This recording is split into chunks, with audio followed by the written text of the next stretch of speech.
napag-usapan natin ang patungkol sa suggestion nitong si Adalman na mag-combine na nga daw sila nitong si Wenty. Pero bago natin simulan itong video na ito ay i-roll muna natin ang intro.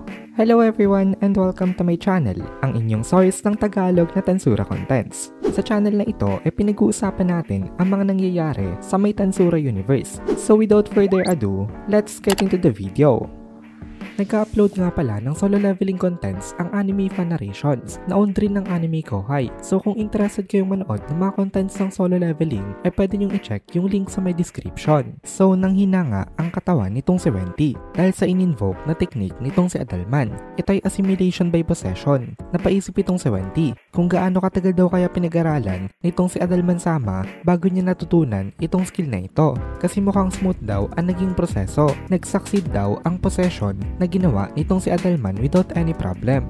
Itong si Adalman ay isang dead spirit kasi nga ay patay na talaga itong si Adalman. Kaya nangyari pala ay pinopossess lang rin itong si Adalman ang kanyang skeletal body. Meaning ay kaya niyang umalis sa may body na ito anytime. Kasi dead spirit na nga siya. At para makahawak itong si Adalman ng mga physical things ay kailangan niya rin ng isang physical body. Pero hindi naman required na itong skeleton body na ito ang kanyang i-possess o gamitin. Dahil napakalaking limitation nga naman ito. Kasi kagaya nga ng mga nabanggit natin noong una ay hindi kaya mag-train physically ng isang skeleton lamang. Dahil wala naman itong may i-train ng mga muscles. Kaya ngayon ay ang sinapian nitong si Adalman ay ang katawan nitong si Wenty. Isang malakas na body na kasing tibay ng isang dragon. Kasi that dragon nga itong si Wenty na naging Gehennic Dragon. At hindi lang yon, malaki rin na magical count nitong body na ito. Kaya talagang maganda ang ginawa na ito nitong si Adalman. So paano nasabi na secret technique ito? Simpleng possession lang naman pala itong ginawa niya. Actually, hindi yun ganun kasimple. Kasi ang simpleng possession daw ay wala nang pakialam sa may consciousness nung owner ng body na sasapian. Basically, parang pinatay mo na rin yung tao. Kasi wala na ito at ang katawan na lang nito ang naiwan dito. Kaya ang tanong dito ay nasa ng consciousness nitong si Wenty. Ang consciousness pala nitong si Wenty ngayon ay magiging mixed with Adalman. So ang mangyayari ay para na rin sila na Rimuru na merong Shell Sensei. Ang difference nga lang ay masyadong matalino itong si Shell Sensei nitong si Rimuru. Then nagsalita itong si Adalman.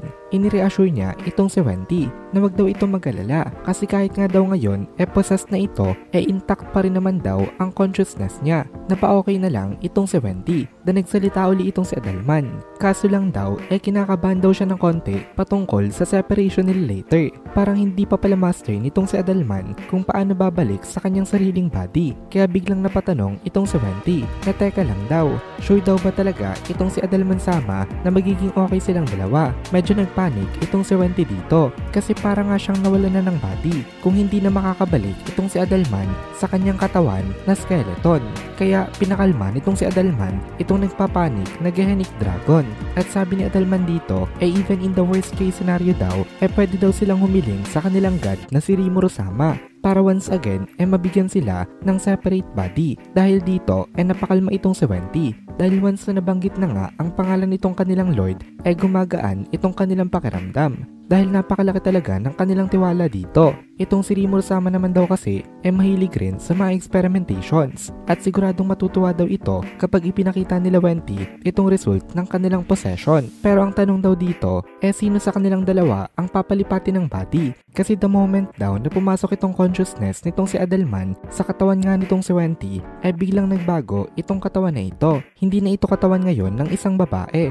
Ang magic skills nitong Gehennic Dragon at ang strong body nito naging totally under control nitong si Adalman at nag-transform ito sa itsura nitong si Adalman dati nung siya ay nasa kanyang prime pa. Sabi nitong si Adalman napaka-nostalgic daw nitong figure na ito. Nung nakita naman nitong si Wenty ang naging itsura ng body nila namangha itong si Wenty na napakagwapo daw pala dati nitong si Adalman sama at napaka-respectable daw tingnan ng kanyang itsura. Kaya napangiti na lang itong si Wenty. At sabi niya ipapaubaya niya daw kay Adalman sama ang pakikipaglaban. Wini-wish niya daw na sana ay the best ang mangyari na outcome. Then nagpahinga na itong si Wenty kasi nga wala na naman siyang katawan ngayon. Si Adalman na lang talaga ang makikipaglaban. Then sabi nitong si Adalman, ngayon lang daw siya ulit na-excite ng ganito in a very long time. In this state daw, maaari daw na kaya niya na rin na makipag-compete maging kay si Shondono. And ngayon daw, siguro, kaya niya na rin na makipagsabayan kay Lady Ultima. pumasok agad sa isip nitong si Adalman yung mga kasama niya sa May 12 patrons. Kasi nung una, hindi niya man lang daw kaya na tumapat sa mga members nito. Pero ngayon daw, halos nasa same level niya na sila. Kaya ngayon, sa laban nila dito kay Fen, mas tumaas ang kanilang pag-asa. Kasi kung hindi man nila kayang manalo, magagawa naman nila na at least ay tapatan nitong si Fen in an even battle.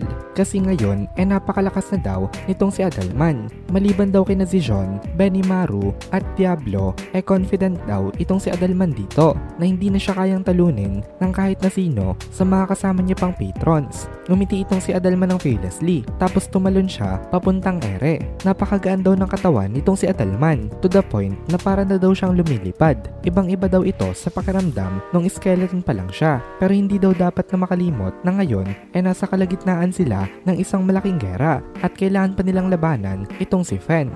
Napaka-suicidal daw na i-underestimate itong Titan na ito. Kasi maging si Ultima Dono daw on the defensive.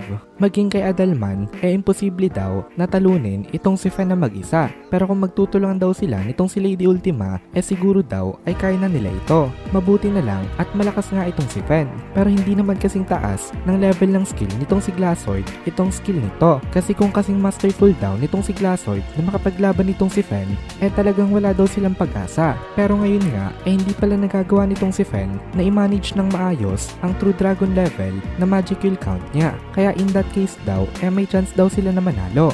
By the way, ano nga palang tingin nyo? Ngayon ba, kasing level na nitong si Adalman ang mga primordial demons? Babasahin ko ang mga sagot nyo sa may comment section. At dito na muna natin tatapusin itong video na ito. Kung nagugustuhan mo itong mga videos natin, ay please consider joining the membership para mapanood mo na agad ang mga kasunod na part dahil palaging advance ang ating mga members. Also, ay please consider leaving a like at mag-comment ka na din para ma-boost naman tayo ng algorithm.